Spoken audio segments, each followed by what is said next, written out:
I've spent the last 5 years racing cars in the real world as well as virtual reality. So if you've ever wondered if the sim can make you faster on a real racetrack, I'm going to share with you my experiences, discuss where the simulator excels, but also where it still falls short. So one of the key areas that the sim really does fall short of, and that's just that element of bravery and risk. You're often hear people say, oh, just reset the game and away you go. And that's so true.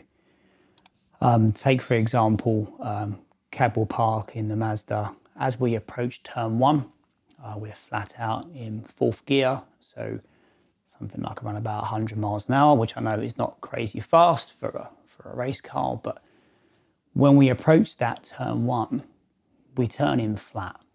There's no lift, there's no brake. You turn in flat, you trust the car is going to grip. You try and get that apex just on the inside, so your left wheel would just go over that curb, and then you're through the corner at 100 miles an hour. Now, building up to that, that's the difficult part. Once you've done it, it's easy. You've got the confidence. You know you can do it. Your brain's calibrated. You turn in flat, away you go. The rest of the lap then unfolds. Whereas in the sim, you can put the game on repeat. You can keep going around lap after lap.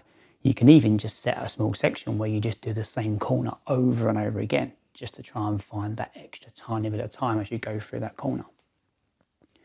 So lap one on a sim is flat.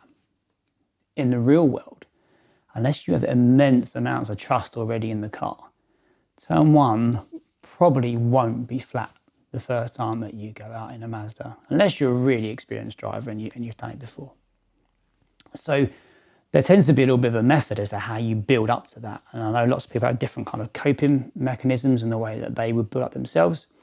Sometimes it would just be a sort of tiny lift, just so you take 1 or 2 miles an hour off of the top speed, just so you feel a little more confident turning in, that the car isn't going to oversteer and spin out. Some people have a comfort brake, and the brake can do a couple of things. It can either kind of point the nose down a little bit so it turns in a bit easier, but at the same time it's just a confidence thing. You know that with that little brake, you're not going to have a big moment as you turn in. But eventually you've got to figure out a way of keeping that foot flat as hard as you can, all the way to the ground, and carry as much speed as you can through that corner. Now, I think everyone approaches it differently. Maybe the sort of slightly older people, like including myself, it just takes a while to build up the confidence and that bravery, because you know that you need to do it, but it's not always as easy as that. Some people might say, come on, you just need to be a bit more ballsy, you just need to go for it. But really, it's a trust element. If you don't trust the car, it's very, very hard to keep your foot pinned to the ground. Okay, so one of the areas where I think the sim does excel, and that is taking you from the very, very beginning, from the basics. So within one of the platforms, iRacing, there's this huge circuit. It's literally just like a massive, massive roundabout, lots and lots of lanes. And I'll post something up here in a moment for you to see. But what you can do is you can go into this huge roundabout in any car that you choose, and you can start to try and make the car do things that you hear people talking about. So you hear about understeer. So understeer would be when you turn the front, so you turn the wheel, but the car doesn't go where you expect it to do. So instead of it turning and going around the corner, it slides forward. So that means that the front of the car doesn't have enough grip.